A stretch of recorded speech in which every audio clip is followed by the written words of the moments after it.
monde. Et voilà pourquoi est-ce qu'il voulait être le mec qui allait faire d'elle la femme la plus heureuse du monde.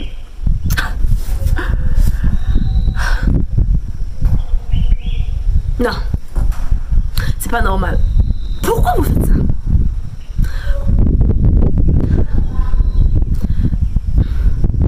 Mais pourquoi? Vous faites ça pourquoi? Il peut pas tout simplement me dire. Les personnes comme ça, franchement, je m'en débarrasse.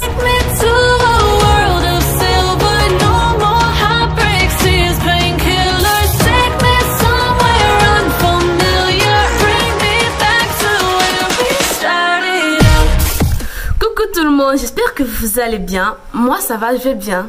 Alors voilà les gars, aujourd'hui on se retrouve de nouveau pour une vidéo story time. Je sais que ça fait un moment que j'ai pas fait de vidéo story time. Et ben voilà, aujourd'hui on va la faire. Donc voilà les gars, aujourd'hui qu'est-ce que je vais vous raconter? Et ben je vais vous raconter mon pire date. Ah oui, mon pire date. Quand je dis pire date, je parle pas de pire rencard, parce que je sais que mon pire rencard, je vous l'ai déjà raconté. Non, je parle pas de pire rencard.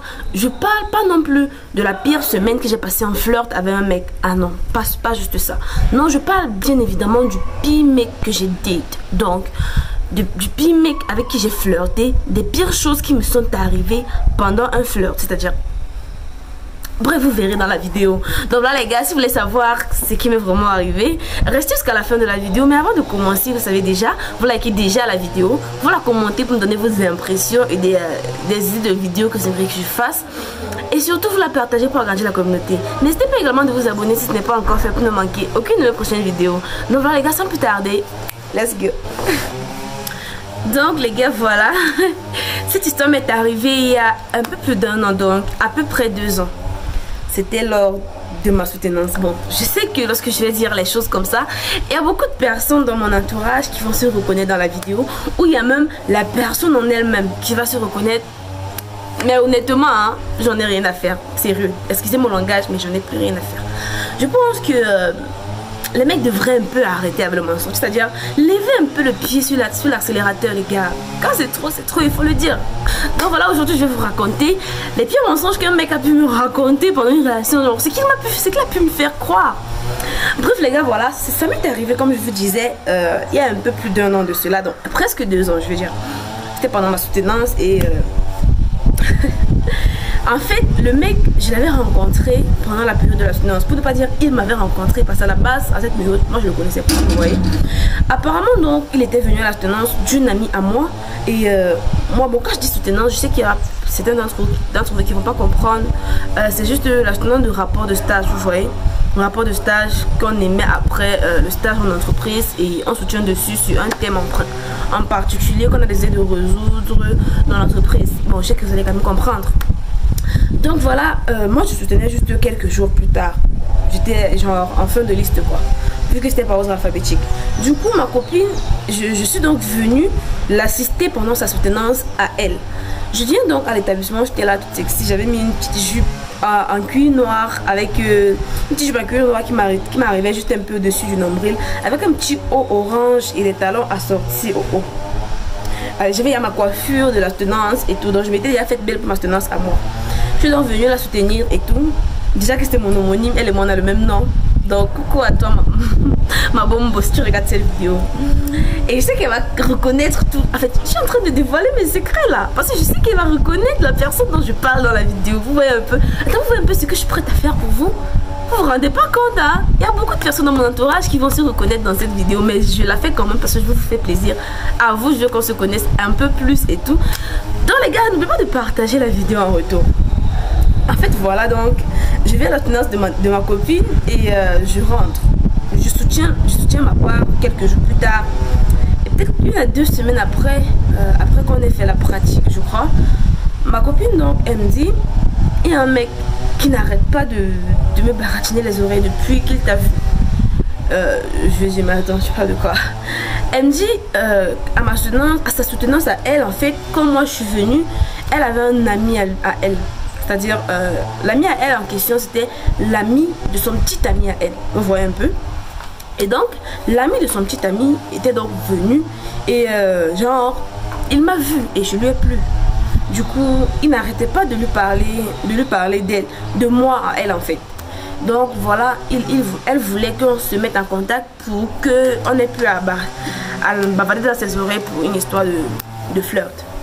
Donc voilà, le mec il insistait assez apparemment pour qu'on soit en contact, lui et moi. Et voilà, moi j'avais pas trop la tête à ça, vous voyez, j'étais en plein examen, mais j'oubliais pas non plus de me faire quelques petites vidéos sur YouTube. Et voilà, donc quand elle demande cela, je lui dis, ah, je suis pas intéressée, on va trouver juste un truc, tu lui dis, tu sais comment ça fonctionne. Des fois, quand un mec vient voir une fille pour avoir le contact d'une autre fille, non, on ne parle même pas à la fille, mais on trouve le moyen de le recaler et puis on quitte dessus. Mais non, elle est revenue quelques jours me dire que non, elle n'a pas pu. Le mec il fait qu'insister. Parce que le mec a vu que elle et moi on était assez potes. Donc il s'est dit forcément il peut lui gérer le bail, vous voyez. Et du coup donc la fille va passer mon contact. Le mec il m'a écrit. Je me suis d'abord fâchée parce que la fille elle passé mon contact sans que je sois trop d'accord, vous voyez un peu. Elle ne pouvait pas le recaler. Il fallait à tout prix que ce soit moi qui le fasse. Alors qu'en général elle est capable de le faire. Pourquoi elle ne le faisait pas? Elle voulait donner mon contact. Bref, j'étais un peu sous la pression et puis ça me dérangeait. Voilà, donc elle a donné mon contact au mec. Et le mec il m'a écrit. C'est-à-dire on a causé quelques fois entre deux révisions et tout. Et il était plutôt cool. Bon, je vais pas dire ça comme ça, mais la première impression était quand même, je vais dire la mauvaise. Parce que j'ai eu l'impression que c'était un mec sympa, bien et tout. Et voilà. C'est là même que j'ai découvert que c'était l'ami du petit ami de ma copine. Vous voyez un peu. Parce que je savais pas à la base. C'est le mec qui m'a dit qu'il est le meilleur ami du petit ami de ma copine.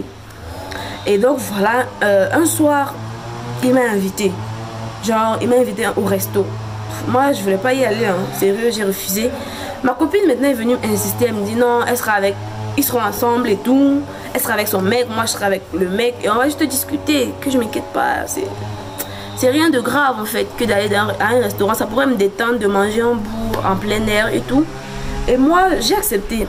Mais à la dernière minute, j'ai pas pu y aller parce que j'ai eu un imprévu en famille et j'ai dû rester. Mais j'avais accepté quand même, c'est-à-dire j'étais un peu intéressée, vous voyez. Je voulais aller me changer les idées en fait. Et puis un autre jour, le mec il m'écrit encore, il me demande est-ce qu'on peut se voir dans quelques heures genre. Moi j'ai dit non, c'est pas possible. Mais j'étais en train de travailler, j'étais en train de faire du micro-trottoir en ce moment dans un carrefour, pas très loin de l'endroit où le mec il m'invitait. Du coup il m'a dit je t'ai vu, je t'ai aperçu au carrefour, non, tu es en train de travailler donc. Après ça va finir, viens qu'on s'asseye, on mange un bout pendant je sais pas 30 minutes et puis tu t'en iras. J'ai dit ok. Il n'y a pas de mal à se faire de nouvelles connaissances. Et la façon dont le mec il abordait le truc, je me voyais assez mal de refuser plusieurs invitations comme cela. Et alors qu'il m'avait également vu. Donc voilà, j'ai dit ok bah vas-y on se capte après. Je finis de taffer et puis on se capte après.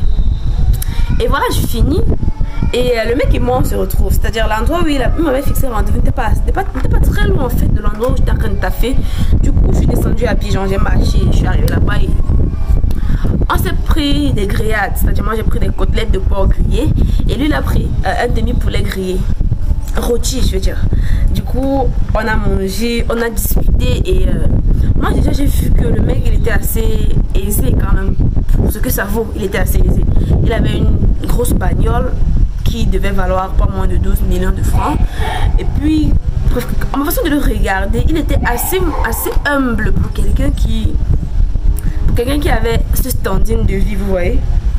Et moi je me suis intéressée. Je me suis dit bah, attends, le pays ici il est quand même très mauvais maintenant. Parfois tu peux flirter avec un mec, tu connais pas ses intentions, il est là juste en mode il veut juste une relation avec toi, alors qu'après il va te faire des trucs pour augmenter sa fortune. Donc moi je me vois assez mal, quoi. C'est toujours quelque chose que j'applique jusqu'aujourd'hui. Je me vois assez mal me mettre en couple avec un mec sans connaître sa source de revenus. Vous voyez un peu, je peux pas te voir, tu me portes dans ta bagnole, tu m'amènes au resto, dans des restos chics, me faire manger des plats exorbitants. Et puis, je connais même pas comment est-ce que tu gagnes ton argent. Franchement, je peux pas faire ça, vous voyez. Du coup, voilà, je lui ai demandé, tout gentiment, hein, entre deux discussions, je lui ai demandé comment est-ce qu'il gagnait son argent. Parce que lui, il arrêtait pas de me demander qu'est-ce que tu fais dans la vie en parallèle. J'ai vu que tu es étudiant, j'ai vu que tu fais également des vidéos sur YouTube. Est-ce que tu fais autre chose? Est-ce que tu fais ci? Est-ce que tu fais ça? Il voulait tout savoir de ma vie en fait. Bon, je me dis juste que il voulait faire la discussion, mais il me posait assez de questions quand même. Donc voilà, moi en parallèle, je lui ai posé deux, trois petites questions, histoire de savoir ce qu'il fait dans la vie. Bon, quand je dis ça, je lui ai demandé de but en blanc, qu'est-ce que tu fais dans la vie? Et puis apparemment, il était, on dit quoi? Bookmaker, je crois que c'est bookmakers, hein. Ces gens-là qui prennent des paris sportifs. Je crois que c'est bookmakers. Hein. On va peut-être dire partenaire sportif, je sais pas trop, un truc comme ça. Bref, il faisait dans le pari sportif et ça lui avait rapporté assez gros. Bon, après, il était dedans depuis des années et avec le temps, il avait su se bâtir un empire dans le pari sportif et ça lui rapportait assez gros. Et moi, j'ai commencé à m'intéresser et dire, d'accord. Et je n'arrêtais pas de me demander comment ça se passe, comment faire pour devenir bookmaker, comment faire pour se lancer dans le bail, vu que tu as dit que c'est un revenu à long terme, comment faire pour commencer maintenant pour qu'au bout de 4-5 ans, on puisse toucher les fruits et tout. Je m'intéressais assez. Il faut croire que concernant l'entrepreneuriat, je m'intéresse assez à l'entrepreneuriat. Donc voilà, j'ai commencé à lui poser des questions en mode histoire de voir comment je pourrais tirer parti de l'affaire. Vous voyez un peu, je voulais en tirer parti parce que en gros, c'est un peu comme ça. Dans plusieurs relations humaines, on ne cherche qu'à avoir ce qu'on veut, vous voyez. Et ce comme on encore plus. Donc, si le mec, il veut ce qu'il veut, moi et que moi je veux ce que je veux, la relation sera gagnant-gagnant et puis on va pas se plaindre, vous voyez un peu. Mais le mec, il m'a dit... Bon, le mec, il était d'accord. Il m'a dit, mais attends, toi, tu poses de bonnes questions. Ta copine avec qui? Ta copine qui est avec mon pote, elle n'a jamais demandé ce qu'on faisait réellement. Et tout. Moi, je lui ai dit, ne m'associe à personne. Je ne rencontrer, ne cherche pas à associer ma façon de me comporter à celle de quelqu'un, bien à celle de, je sais pas, de qui que ce soit d'autre. Connais-moi juste moi. Ne cherche pas à comparer les deux. Ma copine, c'est ma copine, moi, c'est moi. Tu vas pas venir me dire que j'ai comme si ma copine est comme ça et tout. Elle a forcément des bons côtés que moi, j'ai pas peut-être. Et donc voilà, le mec il me demande si je suis en couple. Je lui ai dit je suis pas mariée. Donc j'ai pas dit je suis célibataire, je te dis je suis pas mariée. Et le mec, maintenant moi je lui demande s'il est en couple. Il me dit non. Et il prend un air triste. Et moi en mode j'ai touché un point sensible ou quoi. Maintenant je m'excuse d'avoir posé la question parce qu'apparemment la façon l'air qu'il avait pris laissait à croire que il était vraiment triste, qu'il était brisé quoi. Et puis le mec il me dit non t'inquiète, c'est pas grave, il faut bien que j'en parle à quelqu'un. Et là je suis en mode wow, il a dû vécu des trucs vraiment traumatisants lui le mec. Qu'est-ce qui a bien pu lui arriver pour qu'il soit autant triste lorsqu'on lui demande s'il est en couple ou pas. Et je lui pose la question là, il me dit il était avec une meuf depuis plus de 2 ans, il aimait très bien la meuf, il aimait beaucoup la meuf, c'est comme ça que ça se dit. Et il a dû aller en voyage d'affaires à Dubaï pendant 3 mois. Donc il a dû se déplacer et il est allé. À son retour, la meuf sortait avec son pote. Genre. Donc à son retour, il a découvert que la meuf, elle était en relation avec son pote. Et puis quelques semaines plus tard, la meuf est venue le voir pour lui dire que... elle était enceinte de lui. Du coup, il n'a pas cru. Il a donc exigé qu'un test de paternité soit fait. Ce qui a été fait. Ils ont donc découvert que l'enfant était bien de lui. Du coup, il a laissé la meuf continuer sa relation de côté. Elle a essayé, tant qu'elle a pu, de retourner avec lui, mais il n'a pas voulu. Du coup, il a laissé continuer sa relation de côté. Et à la naissance de l'enfant, il a juste pris son enfant. Et maintenant, sa mère s'occupe de l'enfant qui a moins d'1 an. Parce que, bah voilà, il a exigé que l'enfant lui soit remis. Donc voilà en gros ce qu'il m'a raconté. Et j'ai trouvé ça assez triste quand même. Je me suis dit, bah, tu as dû faire confiance aux mauvaises personnes et tout. Et puis il commence à me dire j'espère que tu vas pas me faire ça, j'espère que tu es une bonne fille, j'espère que tu n'es pas brune comme le stéréotype de fille brune ici au pays et que tu aimes également l'argent, tu as les longs yeux. Bref, il m'a sorti tout le baratin sur j'espère que tu seras ci, j'espère que tu seras pas ça, j'espère que ça va se passer comme ci, j'espère que ça va se passer comme ça et tout. Moi j'étais en mode je parlais pas trop parce que je me disais mais le gars il m'a pris ce bouquet en fait. Est-ce que je lui ai dit que je sortais avec lui? J'ai pas dit que je sortais avec lui. On est peut-être en date, mais ça va pas aller loin. C'est encore à la phase où on détermine si lui et moi, il peut y avoir un truc ou pas. De là à dire des trucs en mode on est déjà en couple, non merci. Donc voilà, donc quand il parlait de ce genre de choses, moi je plongeais ma tête dans mon porc rôti, dans mon porc grillé et je parlais plus. Et voilà, la conversation a pris la tournure qu'elle a prise et finalement... il fallait que je rentre, il était à peu près 20h et j'avais pas prévenu mon frère que j'allais rentrer tard. Déjà que mon couvre-feu approchait à grands pas. Du coup, il a proposé de me déposer. Je lui ai donc indiqué une maison, pas une autre maison, non. Parce que ça se fait pas genre. Mais une maison assez loin. Bon, je dis ça se fait pas au pays. Hein. Je sais pas si vous voulez faire, mais ici au pays, il y a des précautions à prendre quand même quand on vient de rencontrer quelqu'un.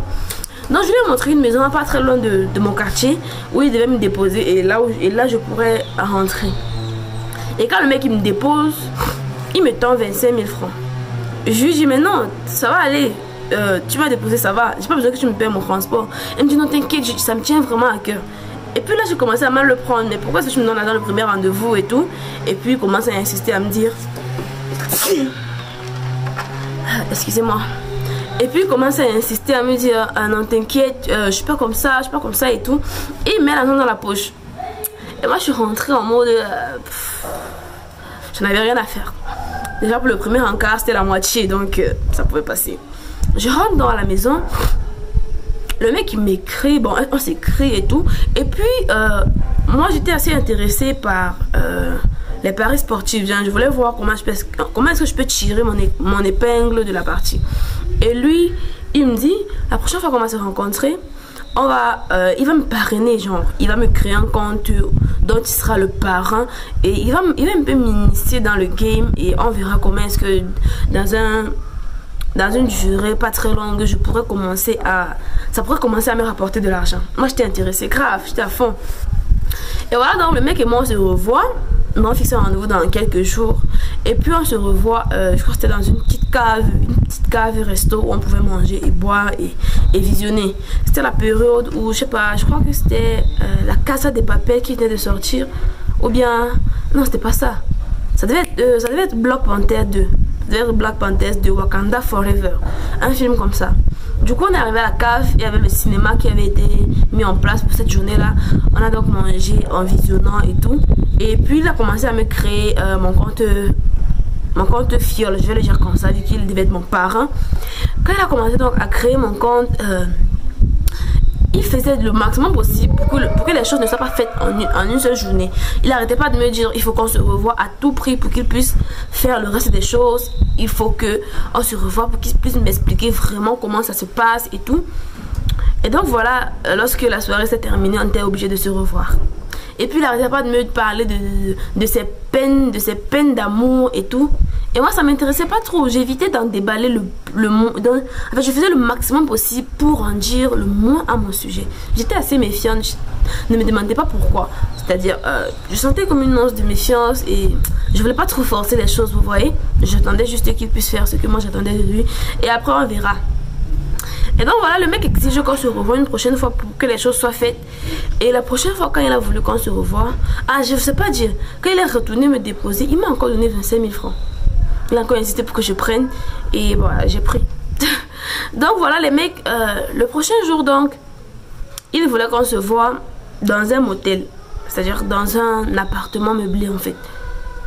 Moi, j'ai pas voulu. Je lui ai dit, mais attends, tu m'invites déjà à la maison, qu'est-ce que c'est?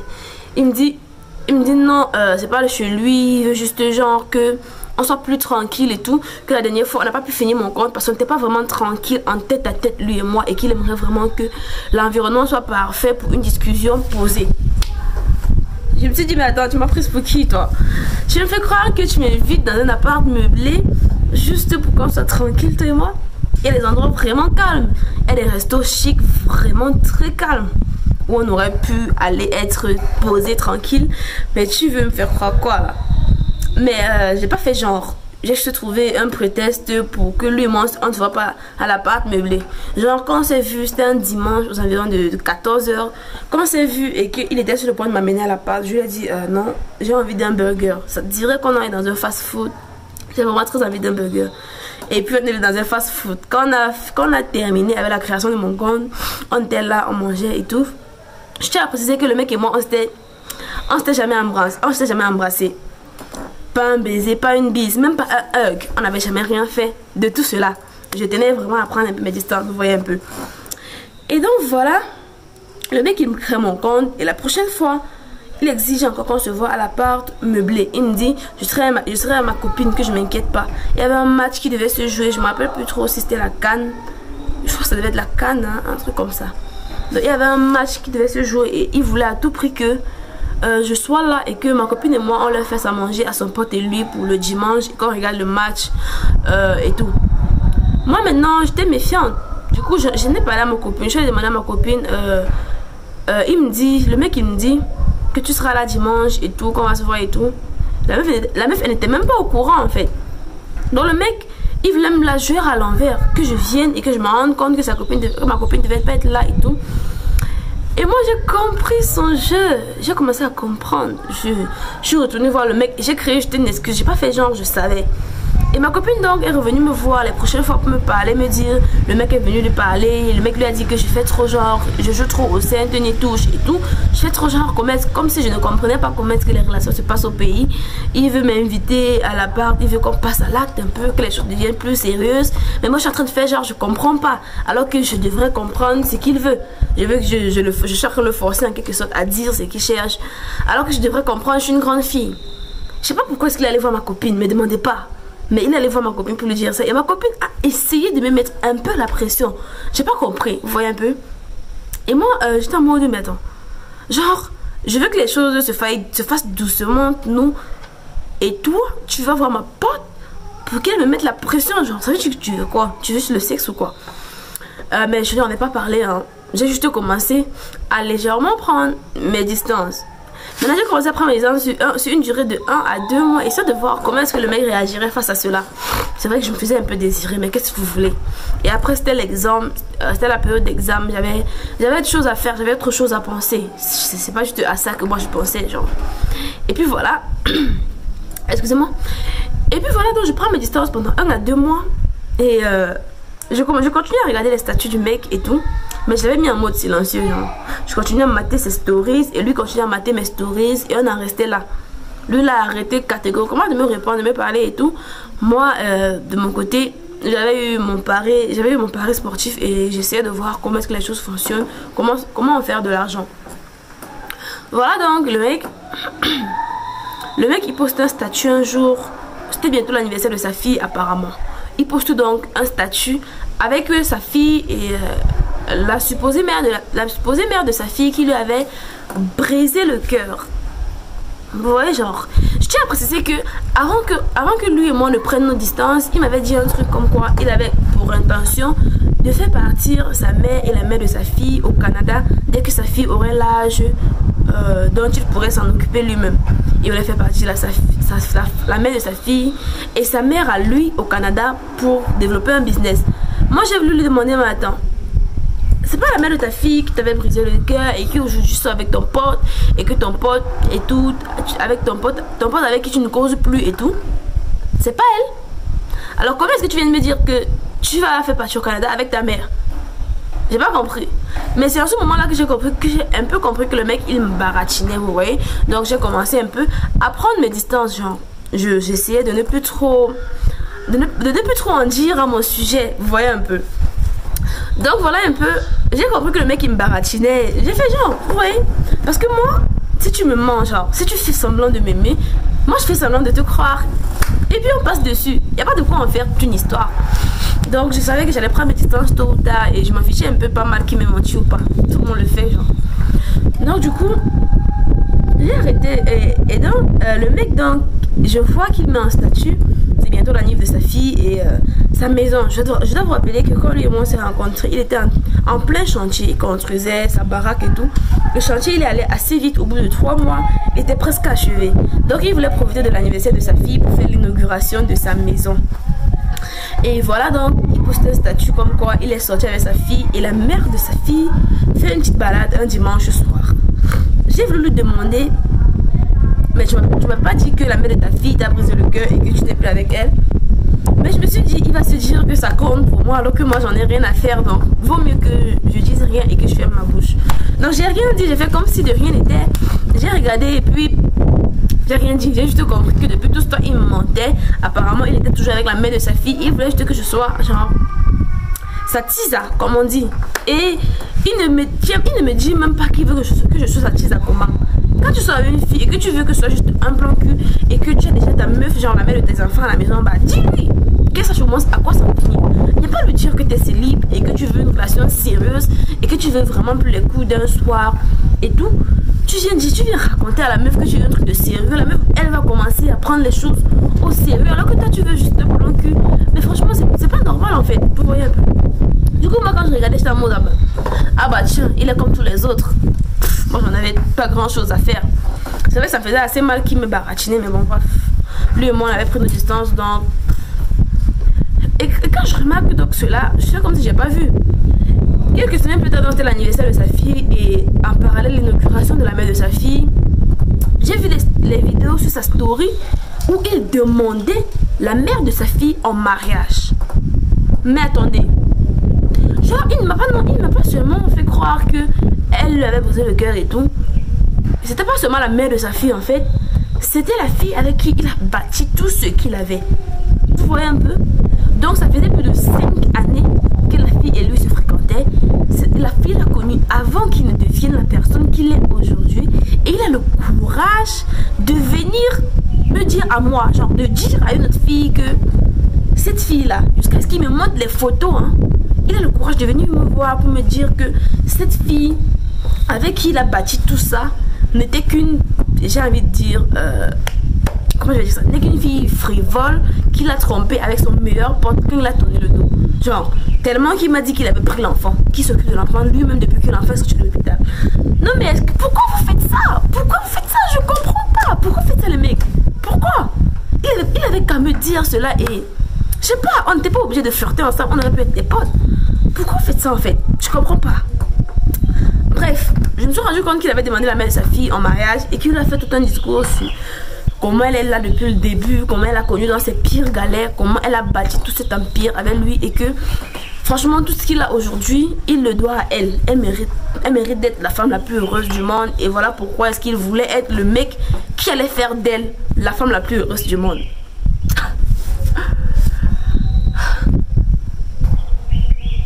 Non, c'est pas normal. Pourquoi vous faites ça?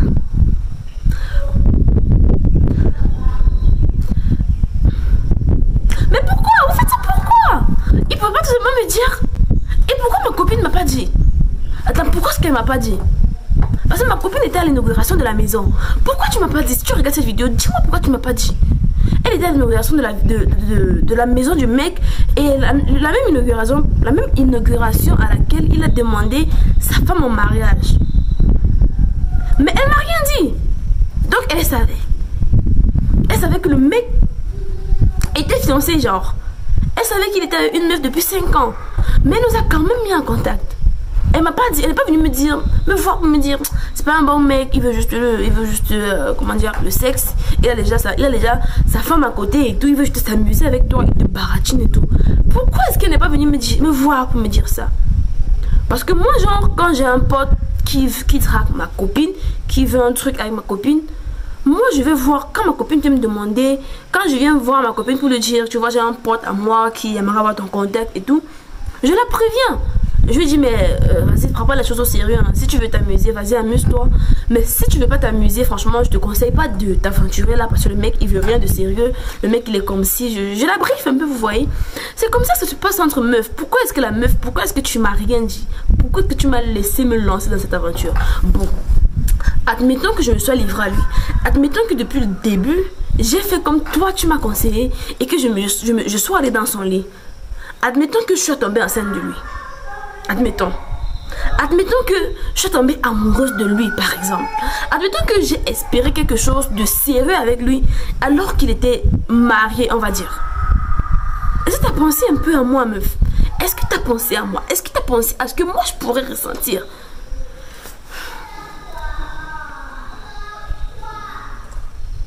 Mais je dois vous dire que après cela, j'ai pas parlé au mec, hein. J'ai fait genre, moi j'ai bloqué son contact, je m'en suis débarrassée. Les personnes comme ça, franchement, je m'en débarrasse. Et la meuf, je lui ai rien dit. Elle est mon camarade de classe, je n'allais pas créer un scandale pour un mec. J'ai fait comme si je savais pas, j'ai fait comme si depuis tout ce temps je voyais rien. Et j'ai continué de la laisser croire que je suis naïve en fait. Parce que comme je vous l'ai dit, quand tu essaies de me faire croire quelque chose et que je vois clairement que tu essaies de me faire croire cette chose, je fais semblant de te croire et voilà, le tour est joué. On va pas en faire toute une histoire. Donc voilà, j'ai fait genre, j'ai pas vu. Mais au moins, je sais aujourd'hui avec qui je marche. Aujourd'hui au moins, je sais de quel genre de personne je suis entourée. Je sais qu'il faut pas faire confiance, je sais où m'en tenir en fait. Je sais à quoi m'en tenir, vous voyez un peu. Donc voilà, c'est un peu ça le truc. J'ai tenu vraiment à vous raconter cette histoire. Ouais. Le mec, il m'a baratiné. Le pire, c'est qu'au début, je savais que je me faisais baratiner. Mais j'étais loin d'imaginer à quel point est-ce que je me faisais baratiner? Je ne pouvais pas imaginer que le mec il était fiancé en fait. Je n'imaginais pas. Je savais qu'il était en couple. Je savais en fait que la façon dont il me parlait de peine d'amour et tout, ça pouvait pas être aussi grave. Il me baratinait forcément. Mais j'étais loin d'imaginer à quel point est-ce que le mec il était allé dans son mensonge. C'est-à-dire il ne respecte même pas la femme avec qui il est. Il ne respecte pas la femme qu'il a demandé au mariage. Il doit y avoir forcément des filles qui vont se faire prendre dans ses filets. Quand il va revenir te déposer, te remettre ce montant d'argent, tu auras les yeux en cœur, tu vas te dire mais attends, il prend soin de moi, c'est dans ce montant pour le transport, ça veut dire que si je sors avec lui, il prendra bien soin de moi et tout. Mais meuf, je suis toujours choquée en fait, je suis toujours choquée. Je savais qu'il y a des baratineurs qui existent, mais je ne savais pas que des baratineurs existaient, qui étaient aussi forts en fait. C'est genre, c'est un réseau de baratineurs. C'est tout un réseau, vu que ma pote, elle était mêlée. Ben les gars, vous savez quoi? Je vais arrêter d'en parler comme ça. Je suis choquée, c'est vrai, mais après on va arrêter comme ça. Hein. C'était il y a plus d'1 an. C'était il y a presque 2 ans. Donc aujourd'hui, je m'en suis remise. Et voilà, je tenais à vous la raconter cette histoire. Je tenais à vous dire que il faut franchement qu'on regarde beaucoup plus loin que le bout de notre nez quand on commence à se mettre avec quelqu'un. Il faut franchement qu'on soit... je vais dire impartial, qu'on essaie de se dire que la personne qu'on a en face de soi pourrait être n'importe qui. Franchement, qu'on arrête de faire confiance aveuglément. Franchement, pour ma part, j'ai arrêté. Hein. Maintenant, j'essaie de voir un peu plus loin dans ce que me disent les gens et voilà quoi. Dites-moi ce que vous avez pensé de cette expérience qui m'est arrivée. Franchement les gars, dites-moi ce que vous en avez pensé. Je sais pas, donnez-moi vos impressions dans les commentaires. Dites-moi si j'ai bien réagi, comment est-ce que vous auriez réagi si vous aviez été à ma place. Dites-moi si à ma place vous seriez allé voir ma copine genre pour leur en parler. Vous voyez un peu. Dites-moi en fait ce que vous avez pensé dans les commentaires et voilà, je crois qu'on est à la fin de cette vidéo. Si vous n'avez pas encore liké la vidéo, faites-le, laissez-moi des pouces bleus en l'air. Comme je vous l'ai dit, commentez-moi pour me donner vos impressions. Et surtout, abonnez-vous si ce n'est pas encore fait pour ne manquer aucune de mes prochaines vidéos. Donc voilà les gars, on va arrêter comme ça pour cette vidéo. Et on va se dire à très bientôt dans une nouvelle vidéo. D'ici là, portez-vous bien. Je vous aime, je vous adore. Bye bye.